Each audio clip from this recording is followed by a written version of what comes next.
తీసుకో, ఏమైనా కొంతైనా చేయగలిగితే చెయ్యి. కాంగ్రెస్ పార్టీ మళ్ళీ గెలిచేదైతే లేదు, కానీ కనీసం ఇప్పటికన్నా ఇంకా 2.5 ఏళ్ళు మిగిలింది. ఈ 2.5 ఏళ్ళన్నా నువ్వు మంచిగా పనిచేస్తే గెలుసుడు కాదు కానీ కనీసం డిపాజిట్ అన్న దక్కుతాయి. కాంగ్రెస్ పార్టీ గెలుసుడు అది కళ్ళ మాట, కానీ కనీసం డిపాజిట్ అన్న దక్కుతాయి.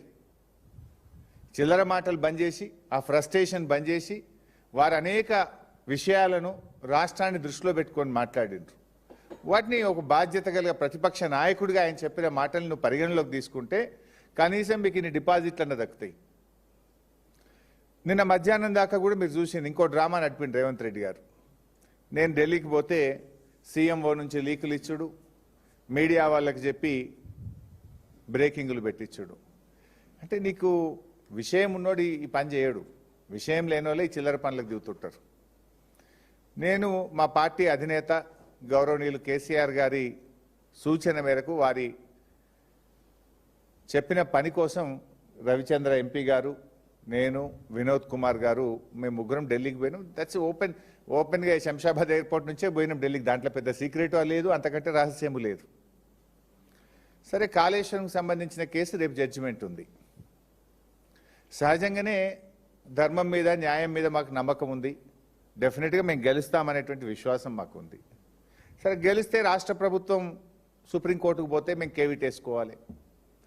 పొరపాటున మేము గెలవలేదు, మేము సుప్రీంకోర్టులో ఫైల్ చేసుకోవాలి. దానికి కూడా సీనియర్ న్యాయవాదులు ఎంగేజ్ చేసుకోవాలి. ఒక రాజకీయ పార్టీగా నీ కుట్రలు, నీ అక్రమ కేసులను డెఫినెట్గా ఎదుర్కోవడానికి న్యాయ వ్యవస్థలో మాకుండే అవకాశాలని మేము చేసుకుంటాం. అదేవిధంగా మీ రాహుల్ గాంధీ ఏమో రాజ్యాంగాన్ని చేతిలో పట్టుకొని నేనే రాజ్యాంగ పరిరక్షణ లెక్క ఆయన పోజులు ఇస్తాడు. నువ్వేమో రాజ్యాంగ భక్షకుడివి, బీఆర్ఎస్ ఎమ్మెల్యేలను లాక్కుంటివి. ఆ కేసు కూడా మే 6వ తేదీన హైకోర్టులో రాబోతా ఉంది. సో దానికి కూడా సీనియర్ న్యాయవాదులను ఎంగేజ్ చేసి తప్పకుండా అక్కడ బీఆర్ఎస్ గెలిచే విధంగా, ఇప్పటికే సుప్రీంకోర్టు మొట్టికేయాలు వేసింది. సరే, అది ఎంత దుర్మార్గంగా ఉందంటే, కాంగ్రెస్ పార్టీ బీఫామ్ మీద ఎంపీగా పోటీ చేసి నేను ఇంకా బీఆర్ఎస్లే ఉన్నానే ఎమ్మెల్యే చెప్పడం ఒక నేరమైతే, ఇంకా స్పీకర్ గారు అయితే లేలే ఆయన బీఆర్ఎస్లే ఉండడానికి స్పీకర్ తీర్పు ఇవ్వడం ఇంకా ఘోరం.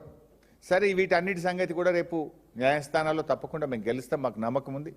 దానికి సంబంధించి కూడా సీనియర్ న్యాయవాదులను ఎంగేజ్ చేసి ఫర్దర్గా కేసు పర్సుయేషన్ కోసం కూడా మాట్లాడడానికి వెళ్ళాం. వీటితో పాటు మరో ముఖ్యమైన విషయం కూడా ఉంది నిన్న ఢిల్లీకి వెళ్ళిన దాంట్లో. అదేంటి? బ్యాగ్ల కేసు. బ్యాగ్ల కేసు ఒకటి ఉంది కదా, ఓట్ ఫర్ నోట్ కేసు. ఆ కేసు కూడా రేపు సుప్రీంకోర్టులో మధ్యాహ్నం 3:30కు వస్తుంది. రేపు మధ్యాహ్నం 3:30కు రేవంత్ రెడ్డి పట్టపగలు 50 లక్షల నగదుతో బ్యాగులతో దొరికిన కేసు రేపు మధ్యాహ్నం 3:30కు సుప్రీంకోర్టులో వస్తుంది. సో ఈ ఓటుకు నోటు దొంగ భరతం పట్టడానికి కూడా నిన్న ఢిల్లీలో న్యాయవాదులతో మాట్లాడడానికి వెళ్ళాం. రెడ్ హ్యాండెడ్గా నువ్వు పట్టపగలు దొరికినవు. కానీ ఇవాళ ఏమైపోయింది? కంప్లైనెంటు నువ్వే, ముద్దాయివి నువ్వే అయిపోయినావు. దురదృష్టవశాత్తు నువ్వు రాష్ట్రానికి హోంమంత్రివి నువ్వే, ముఖ్యమంత్రివి నువ్వే. ఓటుకు నోటు కేసులో పట్టపగలు రెడ్ హ్యాండెడ్గా దొరికిన దొంగవు నువ్వే. రెండు నువ్వే అయిపోయినావు ఇప్పుడు. సో నువ్వేం చేస్తున్నావు ఇప్పుడు? ప్రభుత్వం తరఫునేమో ఒక పేరు, మనం ఎప్పుడు పేరు వినని ఒక నామమాత్రపు న్యాయవాదినేమో ప్రభుత్వం తరఫున పెట్టిండు. ఇక దొంగ గదినా రేవంత్ రెడ్డి తరఫునేమో ప్రముఖ పేరుగాంచిన, భారతదేశంలోనే పేరుగాంచిన అడ్వకేట్లను ఆయన పెట్టుకున్నాడు. ఇది మాకు తెలియదా ఒక ప్రతిపక్షంగా? బీఆర్ఎస్ పార్టీ ఇప్పటికే ఓట్ ఫర్ నోట్ కేసులో ఇంప్లీడ్ అయి ఉన్నది. మా జగదీష్ రెడ్డి గారు, సత్యవతి రాథోడ్ గారు, మహమూద్ అలీ గారు, సంజయ్ గారు ఈ కేసులో ఇంప్లీడ్ అయి ఉన్నారు. సో ఈ కేసు కూడా రేపు మధ్యాహ్నం 3:30కు సుప్రీంకోర్టులో లిస్ట్ అయి ఉన్నది. మాకు మా న్యాయవాదులు ఆల్రెడీ ఇండికేషన్ ఏమి ఇచ్చిండ్రు? గవర్నమెంట్ తరఫునేమో గౌరవ్ అగర్వాల్ అని, మనమైతే పేరు ఎప్పుడు వినలే, ఒక న్యాయవాదిని పెట్టిండ్రు. కానీ అదే రేవంత్ రెడ్డి తరఫున, అంటే ఎవరు? ఓటుకు నోటు కేసులో బ్యాగులతో పట్టబగలు దొరికిన ముద్దాయి తరఫున ఎవరిని పెట్టిండ్రు? ముకుల్ రోహిత్గిని, సిద్ధార్థ్ లూత్రా అనే అడ్వకేట్లను పెట్టిండ్రు. అంటే ఇక్కడ దొంగ చీకటి ఒకటి అయినట్టు అయిపోతుంది. ప్రభుత్వం తరఫునేమో ఒక చిన్న న్యాయవాది, కానీ ముద్దాయి తరఫున నోట్ల కట్టలతో దొరికిన దొంగల తరఫున ఎవరిని పెట్టుకున్నారు? ముకుల్ రోహిత్గిని, సిద్ధార్థ లూత్రాని అడ్వకేట్ని పెట్టిండ్రు. మరి అప్పుడు ఏం చేయాలి? ఈ పన్నాగాన్ని పటాపంచలు చేసి ఓటుకు నోటుకు దొంగలకు శిక్ష పడేటట్టు చూడాల్సిన బాధ్యత ప్రధాన ప్రతిపక్షంగా మాకు ఉండదా? నువ్వు ఆ రోజు మా ఎమ్మెల్యేలనే కదా కొనాలని ప్రయత్నం చేసింది, మా ప్రభుత్వాన్నే కదా నువ్వు పడగొట్టాలని కుట్రలు చేసింది, సమైక్యవాదులతో చేతులు కలిపి ఆనాడు మా ప్రభుత్వాన్ని పడగొట్టాలని నువ్వు ప్రయత్నం చేస్తే నీకు శిక్ష పడాలి కదా. ప్రజలే చూసి నువ్వు ఓపెన్గా నువ్వు చేసిన నీ వ్యవహారాన్ని ఈ దేశ ప్రజలు, ఈ రాష్ట్ర ప్రజలు అందరూ కూడా చూసినారు. ఇవాళ హోంమంత్రివి నువ్వే, ముఖ్యమంత్రివి నువ్వే, ముద్దాయివి నువ్వే.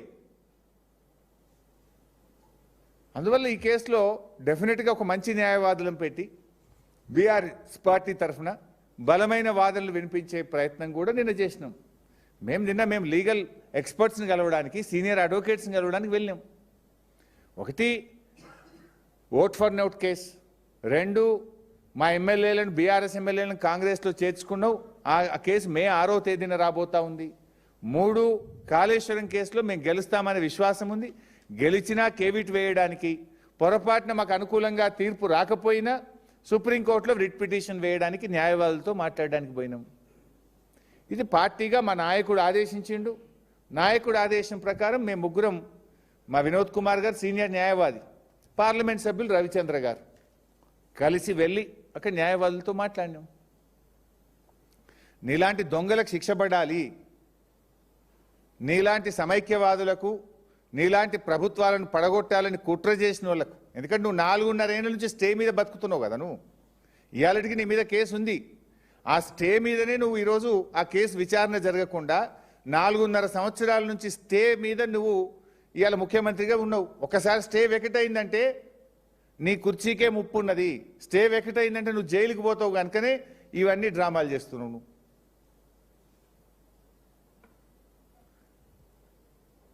ఇవాళ మొన్న ఏం జరిగిందో నేనే బయట పెట్టినా.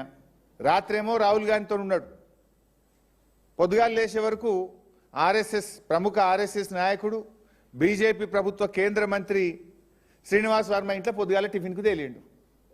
నీకు అలవాటు పొద్దుకి కాంగ్రెస్, పొద్దుగాల బీజేపీ వాళ్ళ ఇంట్లో టిఫిన్లు తినుడు, సాట్ కార్లలో తిరుగు నీకు అలవాటు. మేము బాజాప్తానే చేస్తాం ఏం చేసినా. సరే, ఇది అసలు విషయం. మేము పోయింది ఓటుకు నోటు కేసులో దొంగను శిక్ష పడే విధంగా మేము మా పార్టీ తరఫున ఇంప్లీడ్ అయినాం. మేము కూడా సీనియర్ న్యాయవాదులను ఎంగేజ్ చేసి, మా సీనియర్ న్యాయవాదులు రేపు కోర్టులో బలమైన వాదనలు వినిపించడానికి న్యాయవాదులతో మాట్లాడడానికి వెళ్ళాం. అది రేపే ఉంది కేసు. రేపు ఉదయం కాళేశ్వరం కేసు ఉంది, సాయంత్రం ఓట్ ఫర్ నోట్ కేసు ఉంది. సో డెఫినెట్గా మేము వెళ్తాం కదా. నువ్వు మా ప్రభుత్వాన్ని కదా కూలదోయాలని ప్రయత్నం చేసింది. ఆ రోజు నేను శాసనసభ వ్యవహారాల మంత్రిని. ఇట్లా పోతేగా రేవంత్ రెడ్డి గారు, ఆయన కథలు మనం చూసినాం. రైతు భరోసా నిన్ననన్న మొత్తం వేస్తాడేమో అనుకున్నాం. ఆ రోజు సిద్దిపేటకు వస్తే నిలదీస్తారని చెప్తే 1 ఎకరానికి వేసిండు. నిన్న కేసీఆర్ గారు జగిత్యాలకు వస్తే మళ్ళీ 1 ఎకరానికి వేసిండు. మరి మిగతాది ఇంకెప్పుడు వేస్తావు? చెప్పింది 15,000, ఎగ్గొట్టింది 2 రైతు భరోసాలు. ఈ 3వ రైతు భరోసానైనా పూర్తిగా ఇస్తావా అంటే ఇప్పటికే కోతలు అయిపోయినాయి, వడ్లు కల్లాలకు వచ్చినాయి. వడ్లు కల్లాలకు వచ్చినా రైతు బంధు పడలే. రైతు బంధు అంటే పెట్టుబడి సహాయం. పంట చేతికి వచ్చినా నీ పెట్టుబడి సహాయం రాలే. కేసీఆర్ గారు బయటకు వస్తున్నారు, ఆయన గర్జిస్తారని భయపడి నిన్నో డ్రామా నడిపి 1 ఎకరానికి వేసినావు. ఊరిచ్చి 1 ఎకరానికి వేసినావు. అంటే ఇక మళ్ళీ మిగతాది పడాలంటే మళ్ళొక్కసారి కేసీఆర్ బయటకు రావాలి. ఇక ఇట్లా ఎన్నిసార్లు రావాలి? అంటే కేసీఆర్ గారు ప్రశ్నిస్తే తప్ప, బీఆర్ఎస్ పోరాడితే తప్ప రైతు బంధు పడే పరిస్థితి ఉండదా? నువ్వు ఆ రోజు ఏం చెప్పినావు? సిద్దిపేటకు వచ్చినప్పుడు మార్చి 22 నాడు 20 రోజుల్లో మిగతా పైసలు వేస్తా అన్నావు, వేయలే. అంతకుముందు ఏం చెప్పినావు? మున్సిపల్ ఎన్నికల్లో లబ్ధి పొందడానికి మిర్యాలగూడలో సభలో మున్సిపల్ సభలో మాట్లాడుతూ ఎన్నికల కోడ్ అయిపోగానే రైతు భరోసా ఇస్తా అన్నావు, వేయలే. సిద్దిపేటలో చెప్పినావు, వేయలే. నిన్న కేసీఆర్ గారు వెళ్తే మొత్తం వేస్తున్నా అన్నావు, మళ్ళీ 1 ఎకరానికి వేసినావు. అంటే 3 నుండి 5,000 కోట్లు పడ్డాయి, ఇంకా 4,000 కోట్లు పడాలి. అవి ఎప్పుడు వేస్తావు అంటే నువ్వు ఇలా కేవలం మాటలు చెప్తూ కేసీఆర్ గారి మీటింగ్ను ఏదో నేను డైవర్ట్ చేస్తా అనేటువంటి ఒక పిచ్చి భ్రమల్లో ఓ సభ పెట్టుకొని రైతు భరోసా ఇస్తున్నాను ఒక డ్రామా ఆడినావు. రైతులకు అర్థమైతలేదా? ఇంత కేసీఆర్ పుణ్యమే ఆయనతో పడ్డాయి 2,000 కోట్లు, లేకపోతే అవి కూడా పడకపోతుండే అర్థమవుతుంది కదా.